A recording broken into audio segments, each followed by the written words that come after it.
السلام عليكم ورحمة الله وبركاته. فأعوذ بالله من الشيطان الرجيم. بسم الله الرحمن الرحيم. يا أيها الذين آمنوا استعينوا بالصبر والصلاة.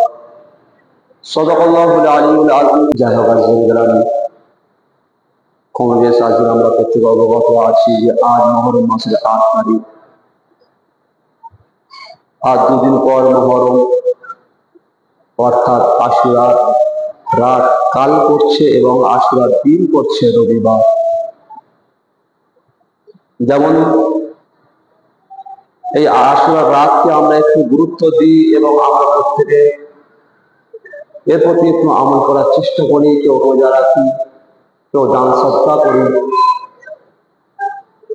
তার সঙ্গে সঙ্গে আমরা যতটা নেকির কাজ, ভালো কাজ আমরা প্রত্যেকে করার চেষ্টা করি, যেখানে আমাদের সওয়াব মিলবে। কিন্তু ব্রাদার, কিছু মানুষ রয়েছে যে মানুষগুলো এই মহরমে যখন চাঁদ উঠবে তাদের পাগলামি শুরু হয়ে যাবে বা পাগলামি শুরু হয়ে যায়।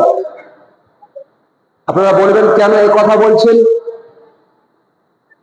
এই জন্য পাগলামির কথা বলছি, যখন মহরমে চাঁদ উঠল মানে তার শোক যত যেন তার মধ্যে চলে এলো, তার অন্তরে শোক নেমে গেল। বুঝতে পারছেন? বুঝতে পারছেন? বুঝতে পারছেন যে কথা বলছিলাম, যে এই 10ই মহরম অর্থাৎ এই মহরমে চাঁদ উঠলে মানুষের যত শোক নেমে আসে, পাগলামি শুরু করে দেয়। কেমন পাগলামি? মাথায় চিরুনি লাগানো যাবে না, চুল আঁচড়ানো যাবে না, খেপে গেছে, দূর থেকে মনে যাচ্ছে খেপা যাচ্ছে। আল্লাহ রসুল এ কথা বলেনি তোমরা শোক এইভাবে পালন করতে। আল্লাহ রসুল কোনদিন তিনি বলেননি যে এইভাবে শোক পালন করতে হবে। আল্লাহ রসুল শোক পালন করা নিষিদ্ধ করেছে। যাচ্ছি পরে।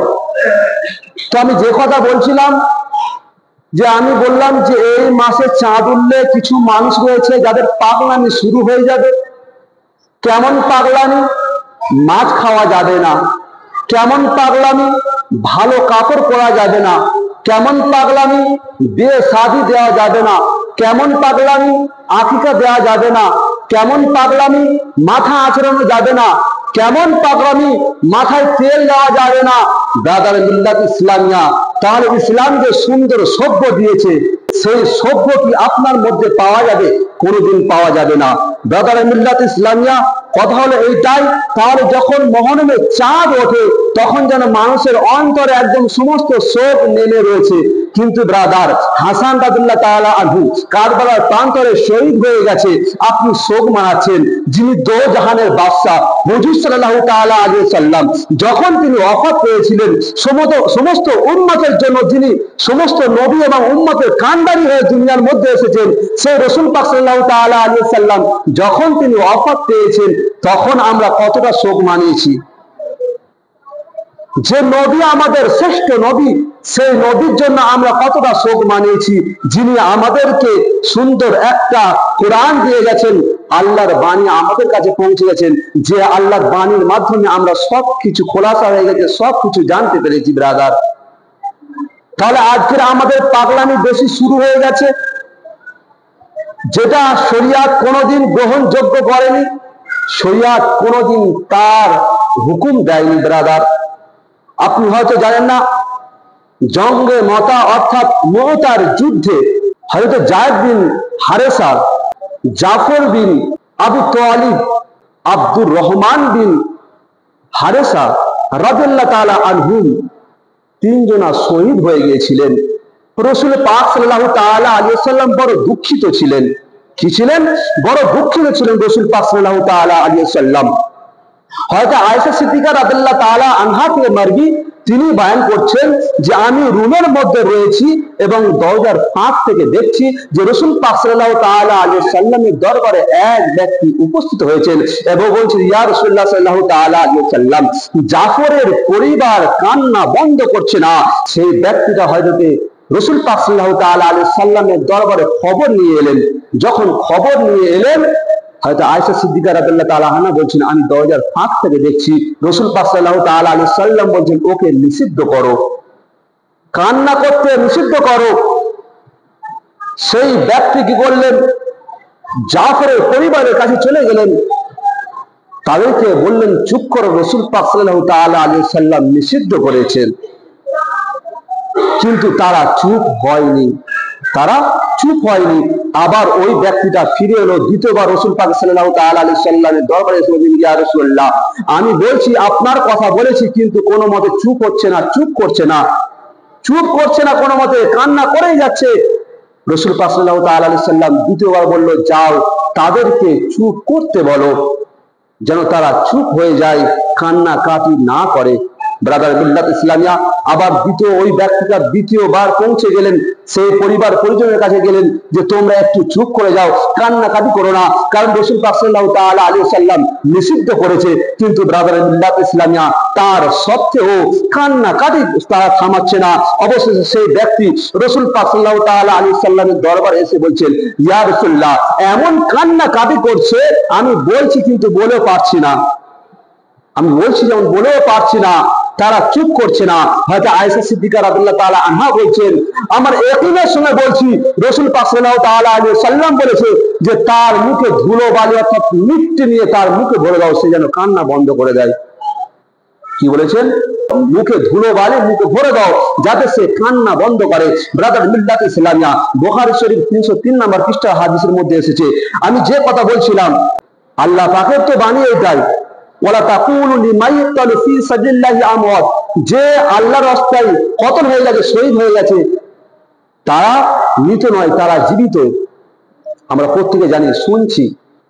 তাহলে যেখানে মৃত নয়, জীবিত রয়েছে, আল্লাহ পাক তারা রুজি দিয়ে দিচ্ছেন, তাহলে তার জন্য আমাদের কিসের শোক?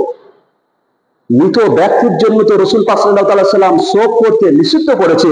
কারণ রাসূল পাক সাল্লাল্লাহু তাআলা আলাইহি সাল্লামের সন্তান ইব্রাহিম আলাইহিস সালাম, হয়তো ইব্রাহিম নাম ছিল, রাসূল পাক সাল্লাল্লাহু তাআলা আলাইহি সাল্লাম ছোট্ট সন্তান, মাসুম সন্তান, যখন ইন্তেকাল করে গেছিল, ইন্তেকাল করার পর রাসূল পাক সাল্লাল্লাহু তাআলা আলাইহি সাল্লাম সেই উদ্দেশ্য করে, হয়তো ইব্রাহিমের উদ্দেশ্য করে বলছে, এই ইব্রাহিম, তোমার জন্য আমার অন্তর ফেটে যাচ্ছে, অন্তর আমার ফেটে যাচ্ছে, এই ইব্রাহিম, তোমার কষ্টের জন্য আমার অন্তর ফেটে যাচ্ছে, এবং তোমার জন্য আমার চোখ ফেটে পানি আসছে।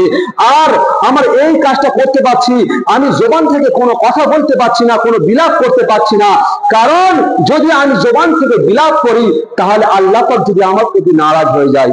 কথাটা বুঝতে পারছেন কি বলছি? আজকের মাতম হচ্ছে, মাতমটা কি? অর্থাৎ কেউ যদি মারা যায়, তার কষ্ট, তার দুঃখকে, শোককে পালন করার জন্য মাতমকে বলা হয়। আমরা আজকে বুক চাপড়াচ্ছি, পিঠে আঘাত করছি, ছুরি মারছি, হ্যাঁ, নানা রকম কাজ করছি, যে কোনো শরিয়ত যেগুলো কোনোদিন জায়েজ করেনি, হুকুম দেয়নি। ব্রাদার মিল্লাত ইসলামিয়া, যেটা হুকুম দেয়নি, তা সাহাবাগণ জিজ্ঞাসা করছেন, ইয়া রাসূলুল্লাহ সাল্লাল্লাহু তাআলা আলাইহি সাল্লাম, এটা কি? যখন তিনি কান্না করছেন, ইব্রাহিমের জন্য চোখ থেকে পানি বেরোচ্ছে এবং অন্তর ফেটে যাচ্ছে, বলছে, এই ইব্রাহিম, তোমার জন্য আমার চোখ ফেটে পানি পড়ছে এবং অন্তর ফেটে যাচ্ছে, কিন্তু জবান থেকে আমি কিচ্ছু বলতে পারছি না, কারণ যদি আল্লাহ পাক নারাজ হয়ে যায়, আল্লাহ পাক যদি আমার প্রতি অসন্তুষ্ট হয়ে যায়, সেই জন্য। সাহাবাগণ জিজ্ঞাসা করছেন, ইয়া রাসূলুল্লাহ, এটা কি? রাসূল পাক বলছেন, চোখ থেকে পানি ঝরানো নাজায়েজ নয়, এটা হচ্ছে আল্লাহর রহমত। বলেন সুবহানাল্লাহ। আজকে আমরা কি করছি? হযরত হুসেন রাদিয়াল্লাহু তাআলা আনহু আজকে তিনি শহীদ হয়ে গেছেন, অর্থাৎ তিনি জীবিত হয়েছেন, হায়াতে রয়েছেন। আল্লাহ তাআলা কোরআন মাজিদের মধ্যে বলে দিয়েছেন।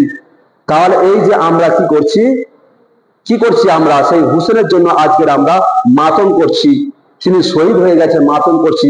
কিন্তু ব্রাদার, রাসূল পাক সাল্লাল্লাহু তাআলা আলাইহি সাল্লাম সেই নারীকে বলেছিল, সেই পরিবারকে বলেছিল যে ওদের মুখে ধুলো ভরে যাও, যেন কান্নাকাটি না করে, কারণ যুদ্ধের মুহূর্তে যখন শহীদ হয়ে গেছিল, কারণ সেই শহীদরা জান্নাতি হয়ে গেছে, তারা কোনোদিন মরেনি। ব্রাদার মিল্লাত ইসলামিয়া, আজকের আমাদের মধ্যে মাতম শুরু হয়ে গেছে, মাতম করছি। মাতমটা কোথা থেকে এলো? কারা মাতম করেছিল? আজ আজকের ইমানদাররা মাতম করেনি।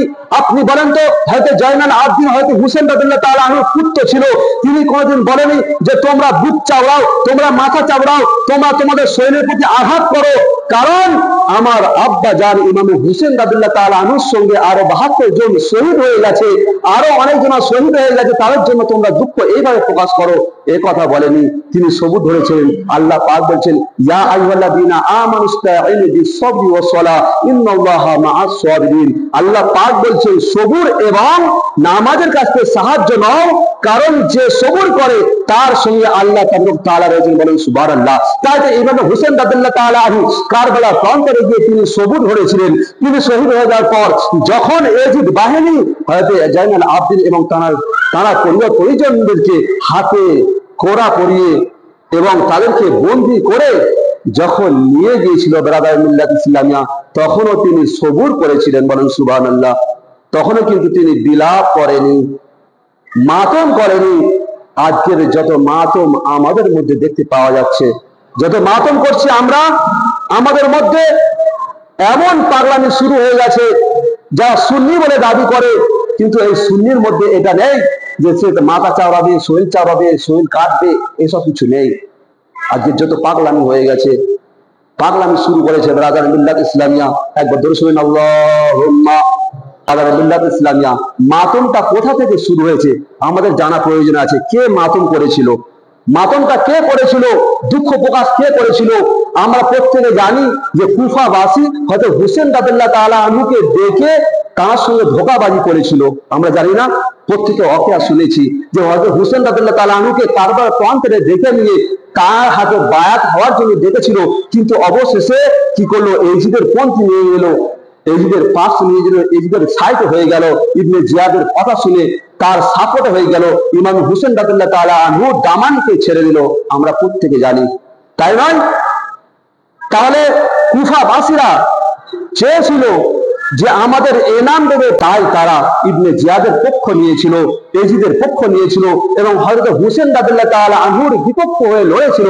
কিন্তু ব্রাদার মিল্লাত ইসলামিয়া যখন ইমাম হুসেন রাদিয়াল্লাহু তাআলা আনহু শহীদ হয়ে গেল, যখন তার পরিবার পরিজন শহীদ হয়ে গেল, আলী আসগার, আলী আকবর, তার সঙ্গে সঙ্গে তার পরিবার পরিজন এবং আরো তার সঙ্গে যতজন এসেছিল শহীদ হয়ে গেছিল, তারা শহীদ হয়ে যাওয়ার পর কিন্তু ব্রাদার এজিদ বলো আর ইবনে জিয়াদ বলো, সেই কুফাবাসীদের তাদের এনাম পুরস্কৃত করেনি এবং তাদের যে মর্যাদা দেওয়ার কথা ছিল সে মর্যাদাও দেয়নি। যখন তারা দেখলো, বুঝতে পারলো যে আমাদের সঙ্গেও ধোঁকা হয়েছে, আমাদের বলেছিল এনাম পুরস্কৃত করবে, আমরা একটা ইজ্জতের সঙ্গে বাঁচবো, কিন্তু এজিদ তো আমাদের দিল না, তাই তারা শুরু করেছিল মাতম। যখন ইমাম হুসেন রাদিয়াল্লাহু তাআলা আনহু শহীদ হয়ে গেল, একের পর এক শহীদ হয়ে গেল, রাত কেটে যখন ফজরের আজান হয়ে গেল, ফজরের আজান হয়ে যাওয়ার পর ব্রাদার মিল্লাত ইসলামিয়া নামাজ আদায় করলেন। হযরত জয়নাল আবদিন তানার সঙ্গে যারা ছিলেন, তারা নামাজ আদায় করার সঙ্গে সঙ্গে ইবনে জিয়াদের দল বল কি করলো, সঙ্গে সঙ্গে গ্রেফতার করলো, কায়েদ করে নিল এবং কি করলো, এজিদের দরবারে নিয়ে যাওয়ার জন্য রওনা হয়ে গেল ব্রাদার। আর ওই যখন রাস্তা দিয়ে রওনা হচ্ছিল, তখন ওই কুফাবাসীরা মাতম শুরু করলো, চিৎকার শুরু করলো, শরীরে আঘাত করতে শুরু করলো, আমরা কি করলাম, আমরা কি ভুল করলাম। তখন হযরত জয়নাল আবদিন রাদিয়াল্লাহু তাআলা আনহু তিনি মুখটা বাড়িয়ে বলেছিল, তোমরা মাতম করছো কেন, তোমরা কান্নাকাটি করছো কেন, তোমরা দুঃখ প্রকাশ কেন করছো? বলছে আমরা তো ইমাম হুসেনকে হারিয়ে ফেলেছি, আমরা তো তার পরিবার পরিজনকে হারিয়ে ফেলেছি। তখন হযরত জয়নাল আবদিন বলছে, শোনো, তুমি তোমাদের যে কুফাবাসী যে ধোঁকার সঙ্গে আমাদেরকে ডাকা হয়েছিল, আমাদেরকে ডেকে তোমরা আমাদেরকে ধোঁকা দিয়ে আমার আব্বা জানকে শহীদ করে দিয়েছো, আর তখন তোমরা সাপোর্ট করনি, আজকে যখন শহীদ হয়ে গেছে তার দুঃখে তোমরা কাঁদতেছো। তাহলে কেঁদেছে কে? যারা কেঁদেছে তারা হচ্ছে কুফাবাসী। আর এবারে এজিদ তাখতে বসে রয়েছে, তার যাতে সম্মান না হানি হয়, তার পরিকল্পনা যাতে ধরতে না পারে, তাই শামের যে বাসিন্দারা ওনার দরবারে উপস্থিত ছিল, এজিদের দরবারে উপস্থিত ছিল, সেই শামের বাসিন্দাদেরকে বললো, তোমরা কান্নাকাটি করো, তোমরা কান্নাকাটি করো, তোমরা মাতম করো। কাদের কাজ? কুফাবাসীদের মাতম করা কাজ, আর শামবাসীদের হচ্ছে মাতম করা কাজ। তাই এজিদের কথা শুনে 3 দিন ধরে ওই শামের ব্যক্তিরা, শামবাসীরা মাতম করেছিল। তারা কান্নাকাটি করেছিল, মাতুম করেছিল। তাহলে এই কাজটা কাদের কাজ? এটি ইমানদারদের কাজ নয়, হুসেনের চাহনাওয়ালাদের কাজ নয়। কাজ হচ্ছে যারা হুসেনের সঙ্গে বিরোধিতা করেছে, যারা হুসেন রাদিয়াল্লাহু তাআলা আনহুর সঙ্গে যারা বিরোধিতা করেছে, তাদের হচ্ছে এই কাজ। ব্রাদার বিল্লাত ইসলামিয়া, দু একটা হাদিস বলে আমি শেষ করবো, টাইম অনেক হয়ে গেছে। আসলে গ্রামী বুখারীর মধ্যে এসেছেন, মান লাতাআল খুদুদা ওয়া দারাবা সুদুরা ওয়া শাক্কাল জুয়ুবা ওয়া দাআ বিদাআল জাহিলিয়াতি ফালাইসা মিন্না। রাসূল পাক সাল্লাল্লাহু তাআলা আলাইহি সাল্লাম বলছেন, যে ব্যক্তি বিপদের সময় গালে থাপ্পড় মারে, কি বলছেন? মান লাতামাল খুদুদা ওয়া দারাবা সুদুরা, যে বিপদের টাইমে নিজের মুখে থাপ্পড় মারে, ওয়া শাক্কাল জুয়ুবা ওয়া দাআ বিদাআল জাহিলিয়াতি, এবং বুকে আঘাত করে, কলার ছিঁড়ে ফেলে, জাহেলিয়াতের যুগের মতন, এবং জাহেলিয়াতের যুগের মতো মিথ্যা দাবি করে, ফালাইসা মিনা, ফালাইসা মিনা। রাসূল পাক বলছেন, সে আমাদের মধ্যে নয়। কথাটা বুঝতে পারছেন কি বলছি? কি বলছি বুঝতে পারছেন? রাসূল পাক বলছেন, মান তালাআল খুদুদা ওয়া দারাবা সুদুরা ওয়া শাক্কাল জুয়ুবা ওয়া দাআ বিদাইল জাহিলিয়াতি ফালাইসা মিনা। যে বিপদের টাইমে নিজের শরীরে থাপ্পড় মারে, যে বিপদের টাইমে নিজের বুকে আঘাত করে, কাপড় ছেড়ে, সেই ব্যক্তি, যে জাহিলিয়াতের যুগে এইভাবে চলতো, কষ্ট পেলে মানুষ নিজের শরীরে আঘাত করতো, কাপড় ছিঁড়ত, কলার ছিঁড়ত, তো রাসূল পাক সাল্লাল্লাহু তাআলা আলাইহি সাল্লাম বলছেন, সে আমাদের মধ্যে নয়, সে আমার উম্মতের মধ্যে নয়। তাহলে আমাদের করণীয় কি? এই মুহররম মাস এলে রোজা করতে হবে। আমাদের করণীয় কি? নামাজ পড়তে হবে, দান সাদকা করতে হবে, ভালো কর্মগুলো করতে হবে, যেগুলো শরীয়ত সাব্যস্ত করেছে।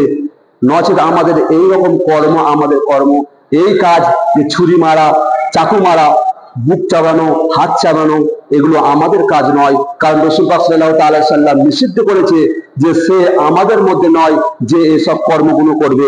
দ্বিতীয়ত, রাসূল পাক সাল্লাল্লাহু তাআলা আলাইহি সাল্লাম বলছেন, হযরত আবু হুরায়রা রাদিয়াল্লাহু তাআলা আনহু থেকে বর্ণিত, যে রাসূল পাক সাল্লাল্লাহু তাআলা আলাইহি সাল্লাম বলেন, ইসনানি ফিন নাসি হুমা বিহিম কুফরুন। দু ধরনের ব্যক্তি আছে যারা কুফরের মধ্যে মুবতলা হয়ে যায়। কথাটা বুঝবেন, দু ধরনের ব্যক্তি আছে যারা কুফরের মধ্যে মুবতলা হয়ে যায়। সেই দু ধরনের ব্যক্তিকে আত-তাআনু ফিন নাসবি, আত-তাআনু ফিন নাসবি ওয়া নিয়াহাতু আলাল মাইয়াতি। এক হচ্ছে অপর বংশকে নিন্দা করা, আর দ্বিতীয় হচ্ছে যে মাতম করে, কেউ মৃত্যু বরণ করলে সেই মৃত্যু ব্যক্তির জন্য শোক করে, সেই মৃত্যু ব্যক্তির জন্য শোক করে। কি বললাম বুঝতে পারছেন? শোক আপনি করেন, এমন করেন, আপনি চিৎকার চেঁচামেচি নয়, আপনার চোখ থেকে, যেমন ইব্রাহিম, রাসূল পাক সাল্লাল্লাহু আলাইহি ওয়াসাল্লামের সন্তান ইন্তেকাল করেছিলেন, তার চোখ থেকে পানি পড়েছিল, অন্তর ফেটে গিয়েছিল, কিন্তু জবান থেকে কোনো আওয়াজ বের করেনি, যাতে আল্লাহ অসন্তুষ্ট না হয়। এবং রাসূল পাক সাল্লাল্লাহু আলাইহি ওয়াসাল্লাম বলছেন, হয়তো আবু হুরায়রা রাদিয়াল্লাহু তাআলা আনহু থেকে বর্ণিত, যে দু ধরনের ব্যক্তি আছে, সেই দু ধরনের ব্যক্তি যারা কুফরের মধ্যে লিপ্ত হয়ে যায়, কুফরি হয়ে যায়, সেই দু ধরনের হচ্ছে, একজনা পরের বংশকে নিন্দা করা এবং মৃত্যুর টাইমে শোক পালন করা। কথা বুঝতে যাচ্ছেন কি বলছি? তাহলে আমাদের এগুলো থেকে বাদ থাকতে হবে। যারা করবে তাদেরকেও নিষিদ্ধ করতে হবে, তাদেরকে নিষিদ্ধ করতে হবে। সময় অনেক হয়ে গেছে ব্রাদার মিল্লাত ইসলামিয়া। আর একটা ছোট্ট হাদিস তুলে আমি শেষ করব। যে হাদিসটা হচ্ছে, আওসা বিন নবী সাল্লাল্লাহু তাআলা আলাইহি ওয়াসাল্লাম লি ফাতিমাতু রাদিয়াল্লাহু তাআলা আনহা ইনদাল ওয়াফাতি ওয়া ক্বালা আলাইহিস সালাতু ওয়াস সালাম, ইযা আনা মিতু ফালা তাখমিশি আলাইয়া ওয়াজহান ওয়ালা তুরখি শা'রান ওয়ালা তুনাদি বিল ওয়াইলি ওয়ালা তুকিমি আলাইয়া নাইমাতান। রাসূল পাক সাল্লাল্লাহু তাআলা আলাইহি ওয়াসাল্লামের ইন্তেকালের সময় তিনি হযরত ফাতিমাতুল জোহরা রাদিয়াল্লাহু তাআলার কন্যা উপস্থিত ছিলেন এবং তাকে ওসিয়ত করেছেন, এই ফাতিমা শোনো, যখন আমি ইন্তেকাল করব, আমি যখন ওফাত পাবো, আমার জন্য চেহারা আঁচড়াবে না, আমার জন্য চেহারা মুছবে না, আঁচড়াবে না। রাসূল পাক হযরত ফাতিমাতুল জোহরা রাদিয়াল্লাহু তাআলা আনহাকে নিষিদ্ধ করছেন। দ্বিতীয় বলছেন, তোমাদের চুল খুলবে না, এবং তোমরা চুল করবে না, ফালা তাকশিমিয়া আলাইয়া ওয়াজহান, তোমরা তোমাদের চেহারায় মুছবে না, এবং ওয়ালা তুরখি শাআরান, চুল খুলবে না, ওয়ালা তুনাদি বিল ওয়ালিয়া ওয়ালা তুকিল আলাইয়া নাইয়াতান, এবং বিলাপ করবে না, চিৎকার চেঁচামেচি করবে না, এবং যে এই চিৎকার চেঁচামেচি করবে সে যেন এখানে না থাকে, তাকে এখান থেকে বের করে দেবে। ব্রাদার মিল্লাত ইসলামিয়া, রসুল পাক আরো হাদিস রয়েছে যেগুলো রসুল পাক সাল্লাল্লাহু তাআলা আলাইহি সাল্লাম মুমিনদের জন্য, উম্মতে মুহাম্মাদের জন্য নিষিদ্ধ করেছে।